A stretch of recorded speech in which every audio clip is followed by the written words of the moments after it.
Mga kababayan, huwag nyo nang hanapin ang mga pulis sa presinto sapagkat kami ay nasa inyo ng mga telepono. Dial 911, darating kami sa loob ng 5 minuto. Lilingkod sa bawat Pilipino at magbibigay ng tamang impormasyon para sa tahimik at maayos na Pilipinas. Police News Network, alagad ng batas, tagapagtaguyod ng balitang pulis, sandigan ng mamamayan, patnubay ng katotohanan.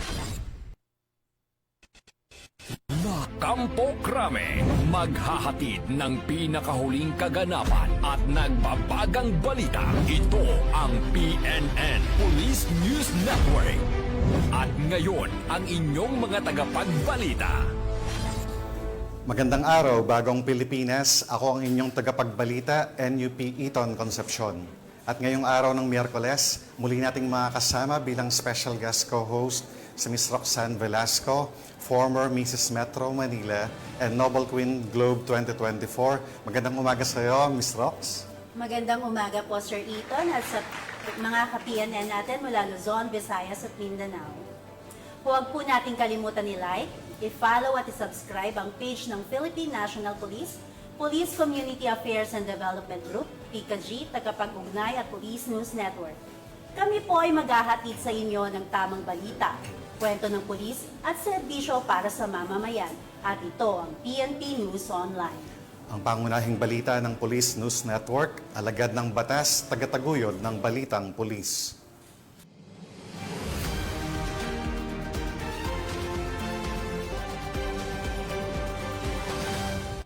Narito ang mga balitang dapat niyong abangan.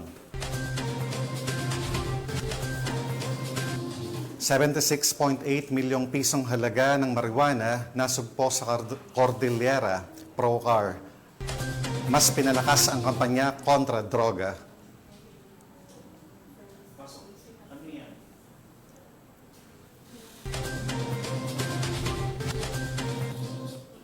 Pitong drug suspect na sa kote sa buy-bust operation sa Pampanga.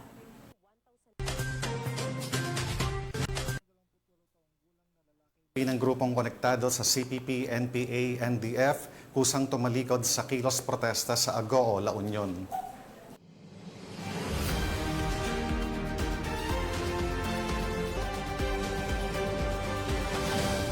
Narito ang mga balitang hatid ng ating PNN correspondents mula sa iba't ibang panig ng bansa.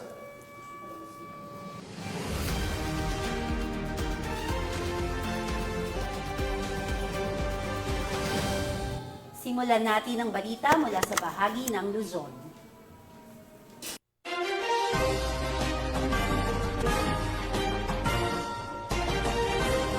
Mas pinaigting pa ng Police Regional Office Cordillera ang kanilang kampanya laban sa illegal na droga, partikular sa eradikasyon ng taniman ng marijuana, kung saan umabot na sa 76.8 milyong pisong halaga ng nasirang marijuana plants at produkto nito ang kanilang naitala ngayong taon. Ang naturang accomplishment ay iniulat sa isinagawang second quarter meeting of the Advocacy Cluster of the Interagency Committee on Anti-Legal Drugs meeting na ginanap sa tanggapan ng Department of Interior and Local Government, CAR sa Baguio City. Patrolwoman Jezebel Moyaw sa balita. Pinaigting pa ng Police Regional Office Cordillera ang kanilang kampanya laban sa pagtatanim at distribusyon ng marijuana sa rehiyon, kasabay ng pagpapatupad ng mga programang naglalayong wakasan ang naturang iligal na aktibidad sa tulong ng komunidad. Sa second quarter meeting ng Cordillera Interagency Committee on Anti-Illegal Drugs Advocacy Cluster noong ika-1 ng Hulyo taong kasalukuyan, iniulat ni Police Captain Frederick Chiday ng Procar na kasalukuyang ipinatutupad ng kapulisan sa Benguet ang mga programang Uplan Binadang Gabot at Uplan Marso na nakatuon sa pagpapalakas ng ugnayan sa mga lokal na residente upang mas epektibong malabanan ang marijuana cultivation. Samantala, sa lalawigan ng Kalinga, isinasagawa naman ang mga operasyon sa ilalim ng Uplan Charlie Weed at Uplan Ganja 2 na nakatuon sa pagsugpo sa mga taniman ng marijuana at paghuli sa mga individual na sangkot sa pagtatanim at pagbebenta nito. Mula Marso hanggang Hunyo ng taong kasalukuyan, nakapagsagawa ang PROCAR ng 75 marijuana eradication operations kung saan mahigit 76.8 million peso ang tinatayang kabuuang halaga ng mga nakumpiskang ipinagbabawal na gamot, kabilang na ang marijuana at shabu. Ipinapakita ng mga inisyatibong ito ang patuloy na dedikasyon ng kapulisan ng Cordillera sa kanilang tungkuling sugpuin ang iligal na droga, protektahan ang mamamayan at itaguyod ang ligtas at maayos na pamayanan. Mula dito sa rehiyon ng Cordillera, ako ang inyong PNN correspondent, Patrolwoman Jezebel Moyaw, alagad ng batas, tagataguyod ng balitang pulis. Maraming salamat, Patrolwoman Moyaw. Sa isang hakbang na puno ng tapang at paninindigan, isang individual sa Agoo La Union ang kusa at buong loob na tumalikod sa grupong may kaugnayan sa CPP, NPA, NDF sa hangaring muling yakapin ang mapayapang pamumuhay at maging bahagi ng pagbabago sa lipunan. Police Master Sergeant Marvin J. Romero sa report. Isang 28 taong gulang na lalaki mula sa Barangay San Manuel Norte, Agoo La Union ang kusang loob na tumiwalag sa isang sektor na kaalyado umano ng CPP, NPA, NDF. Kinilala ang individual bilang si Jomar, isang driver at residente ng sabing barangay. Ayon sa ulat ng 2nd La Union Mobile Force Company, katuwang ang iba't ibang unit ng kapulisan at barangay officials, isinagawa ang operasyon na nagresulta sa formal na pagkalas ng nasabing individual mula sa grupong Temik ken Nama Dagitid Babasit ang Mangalap Tila Union. Ayon sa Provincial Intelligence Team, ang Temik ay tinuturing na underground mass organization ng grupong Alakpawis sa nasabing bayan. Batay sa ulat, nagbayag ang surrenderi na nagnanais siyang mamuhay ng walang kaugnayan sa mga organisasyong konektado sa CPP, NPA, NDF. Sumailalim rin siya sa kukulang debriefing upang matiyak ang kanyang kaligtasan at tapang disposisyon. Mula dito sa Ilocos Region, ako ang iyong PNN correspondent, Police Master Sergeant Marvin J. Romero, alagad ng batas, tagataguyod ng balitang pulis. Maraming salamat, Police Master Sergeant Romero. Hindi nakulusot sa mga otoridad ang isang babae matapos siyang maaresto sa ikinasang buy-bust operation ng Las Piñas City PNP. Matapos masamsa mula sa kanya ang hinihinalang illegal na droga. Nakibalita dyan si Patrolwoman Nalang shabu na may tinatayang timbang na humigit kumulang 4 na gramo na may standard drug price na 27,200 pesos at isang itim na leather coin purse. Ang suspect ay nasa kustodiya ng Las Piñas Police Station at mahaharap sa kasong paglabag sa Republic Act 9165 o mas kilala bilang Comprehensive Dangerous Drug Act of 2002. Mula dito sa Camp Bagong Diwa, Taguig City, ako po ang inyong PNN correspondent, Patrolwoman Ivy Corporal, alagad ng batas, tagataguyod ng balitang pulis. Maraming salamat, Patrolwoman Corporal. Bagsak sa kamay ng batas ang 7 drug suspects matapos mahuli sa isinagawang buy-bust operation sa Mabalacat City, kung saan nasamsam ang mahigit 300,000 pisong halaga ng hinihinalang shabu. Nakatutok dyan si Patrolwoman Lixen Reyes Saweran. Pinaigting na kampanya ng kapulisan sa Pampanga laban sa iligal na droga sa ilalim ng pamumuno ni Police Colonel Eugene M. Marcelo, officer in charge ng Pampanga Police Provincial Office, matapos maaresto ang 7 hinihinalang tulak ng droga sa isang matagumpay na buy-bust operation sa Mabalacat City, Pampanga. Ayon kay Police Lieutenant Colonel Efren N. David Jr., hepe ng pulisyan ng Mabalacat City, sa naturang operasyon target si alias J, 41 anyos na lalaki na umano'y nakipagsabuatan kay alias Cano, 19 anyos at parehong high-value individual, sa pagbebenta ng isang sachet ng shabu sa halagang 1,000 pesos sa isang PNP posture buyer. Kasama ring naaresto ang 5 pang sospek na sina alias June, Mark, Lucan, Mac at Chris, pawang mga residente ng Barangay Dauma, Balacat City. Nasamsam mula sa mga ito ang isang black coin purse na naglalaman ng 5 sachet ng hinihinalang shabu, isang digital weighing scale, mga plastic sachet at buy-bust money na 1,000 pesos. Nasa humigit kumulang 51 gramo ng hinihinalang shabu ang nasamsam na may tinatayang standard drug price na 346,800 pesos. Ang mga sospek at mga ebidensya ay kasalukuyang nasa kustodi ng Mabalacat CPS habang inihahanda ang mga kasong paglabag sa Sections 5 at 11 ng Article 2, Republic Act 9165 o Comprehensive Dangerous Drugs Act of 2002. Tiniyak naman ng Pampanga PNP na patuloy ang kanilang maigting na operasyon upang sugpuin ang lahat ng anyo ng kriminalidad, alinsunod sa direktiba ni Police Brigadier General Ponce Rogelio Peñones Jr., Acting Regional Director ng Police Regional Office 3, upang masigurong ligtas at mapayapa ang bawat pamayanan. Mula dito sa gitnang Luzon, ako ang inyong PNN correspondent, Patrolwoman Lixen Reyes A. Saweran, alagad ng batas, tagataguyod ng Balitang Pulis. Tunghayan naman natin ng mga balita mula sa Visayas.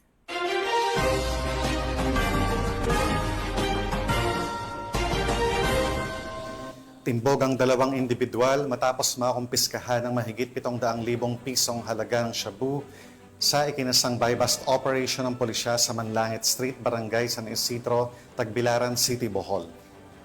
Tinitiyak naman ng pulisya na mas pag-iigtingin pa nila ang kanilang kampanya kontra droga at nananawagan sa publiko na maging katuwang sa pagbibigay ng impormasyon para tuluyang wakasan ang kalakalan ng iligal na droga.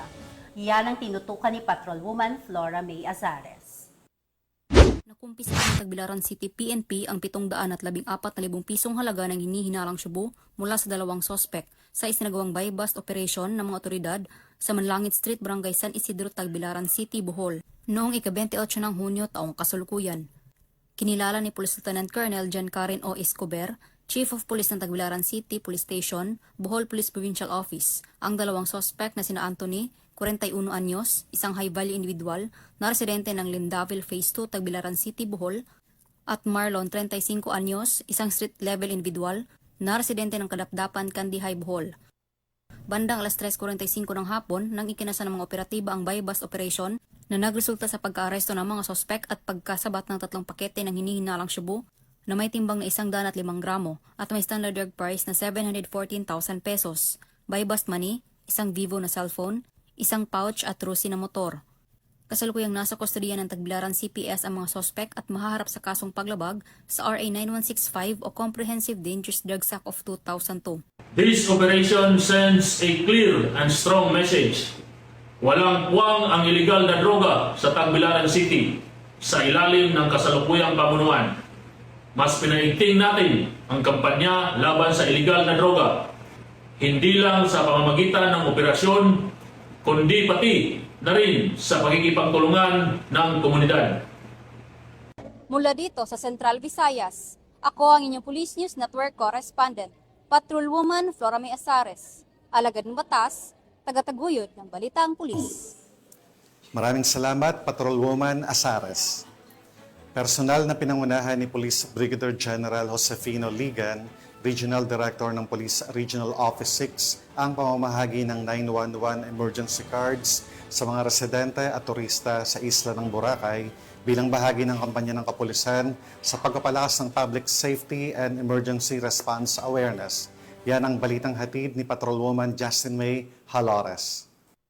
Sa layuning mapalakas ang kaligtasan at seguridad ng publiko, personal na pinangunahan ni Police Brigadier General Josefino Diligan, Regional Director ng Police Regional Office 6, kasama si Police Colonel Arnel B. Ramos, Provincial Director ng Aklan Police Provincial Office, ang pamamahagi ng 911 emergency cards sa mga residente at stakeholders ng Boracay Island at nagturo ng tamang paggamit ng emergency hotline sa mga residente ng Boracay Aklan nito lamang ika-28 ng Hunyo taong kasalukuyan. Bilang bahagi ng aktibidad, binigyang diin ng mga opisyal ang kahalagahan ng maayos at responsabling paggamit ng naturang emergency hotline upang matiyak ang mabilis na tugon ng mga kapulisan sa oras ng sakuna o krimen. Layunin ng inisyatibang ito na mapatatag ang ugnayan ng pulisya at komunidad, habang pinapalaganap ang kaalaman hinggil sa mga tamang hakbang tuwing may emerhensya. Isa rin itong hakbang ng PNP upang palakasin ang kahandaan at disiplina ng bawat mamamayan sa pagtugon sa hindi inaasahang sitwasyon. Sa pamamagitan ng direktang pakikilahok sa mga mamamayan ng Boracay, pinatunayan ng Police Regional Office 6 sa pangunguna ni Police Brigadier General Ligan ang kanilang matibay na paninindigan sa pagbibigay ng dekalidad na serbisyo publiko. Ang ganitong hakbang ng Philippine National Police ay patunay ng masigasig na pagsisikap ng buong hanay ng pulisya na mapalapit sa komunidad at mapanatili ang kapayapaan at kaayusan laban sa anumang emerhensya o kriminalidad. Dahil sa bagong Pilipinas, ang gusto ng pulis, ligtas ka. Mula rito sa Police Regional Office 6, ako ang inyong PNN Correspondent Patrolwoman Justin May Halyores. Alagad ng batas, tagataguyod ng Balitang Pulis. Narito naman ang mga balita mula sa bahagi ng Mindanao.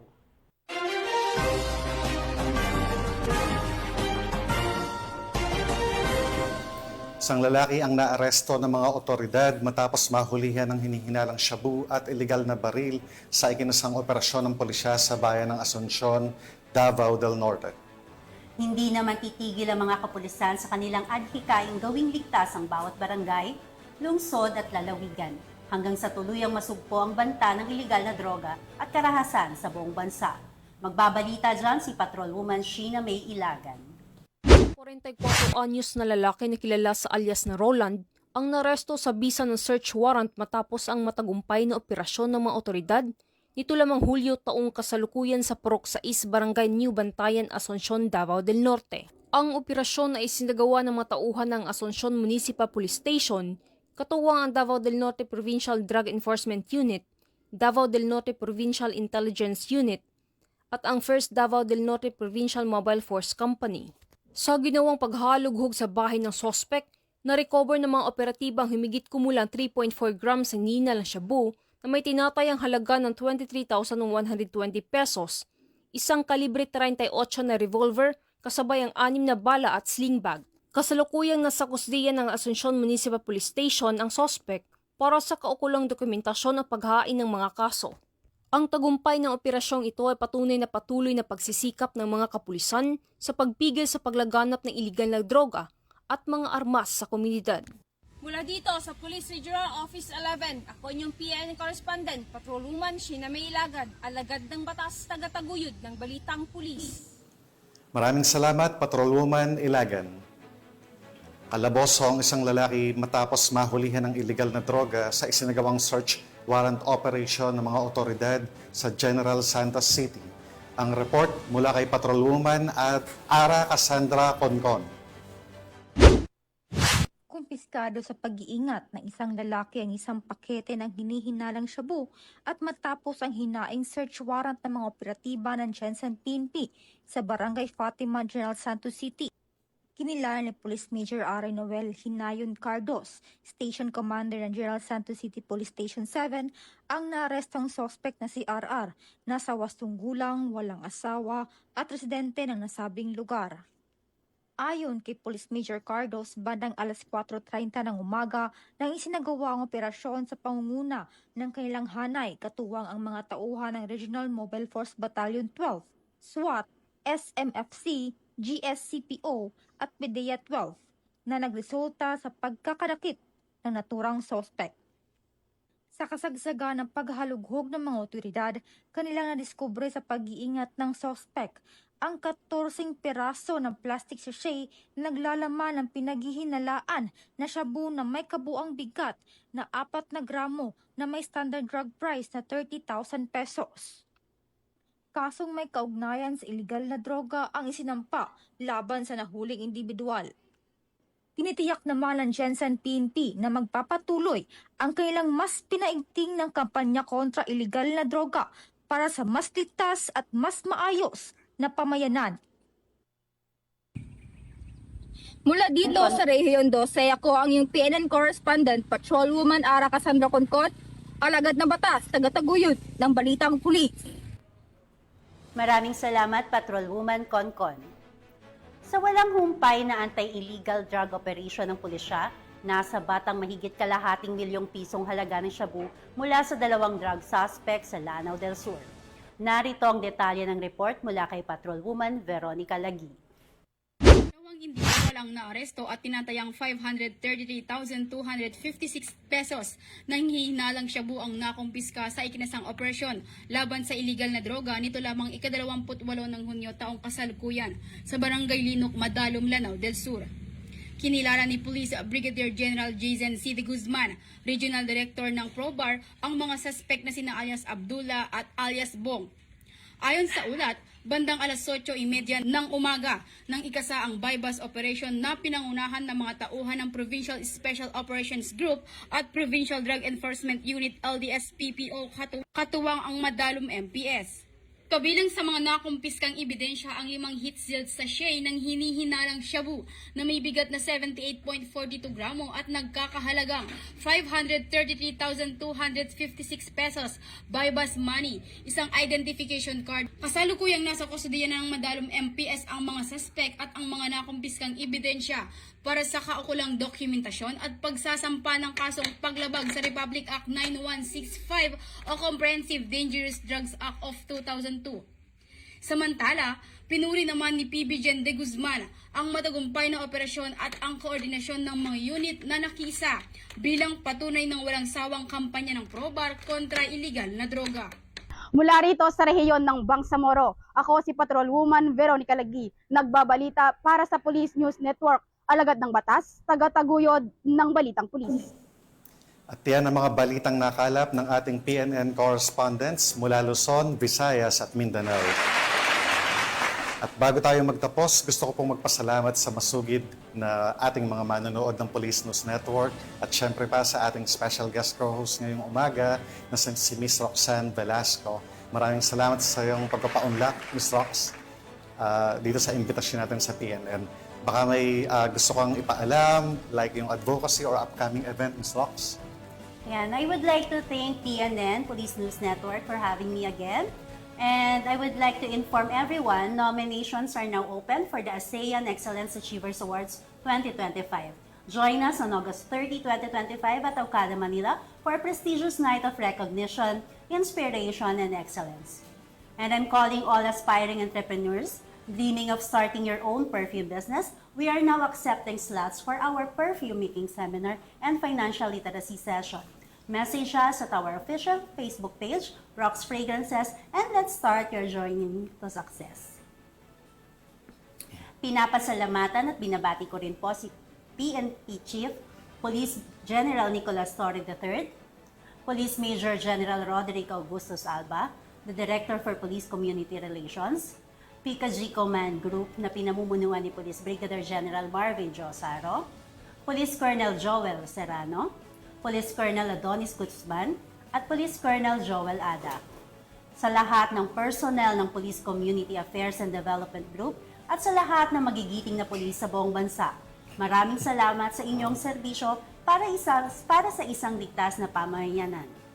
Sa ngalan ng pamunuan ng Philippine National Police, sa pangunguna ni Chief PNP, Police General Nicolas Torre III, at sa pamumuno ni President Ferdinand Bongbong Marcos Jr., kami ay maglilingkod sa bawat Pilipino at magbibigay ng tama at balanseng balita. At huwag niyo nang hanapin ang mga pulis sa mga presinto sapagkat sila ay nasa inyo ng mga telepono. Just dial 911.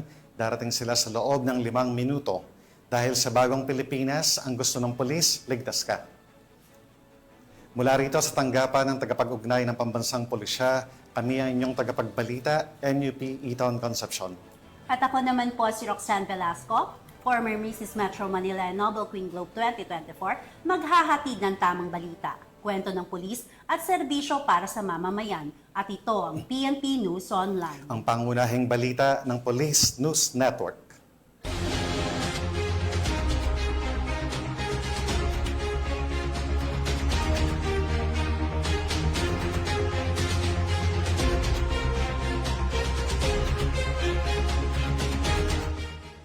Police News Network, alagad ng batas, tagapagtaguyod ng balitang pulis. Mga kababayan, huwag nyo nang hanapin ang mga pulis sa presinto sapagkat kami ay nasa inyo ng mga telepono. Dial 911, darating kami sa loob ng 5 minuto.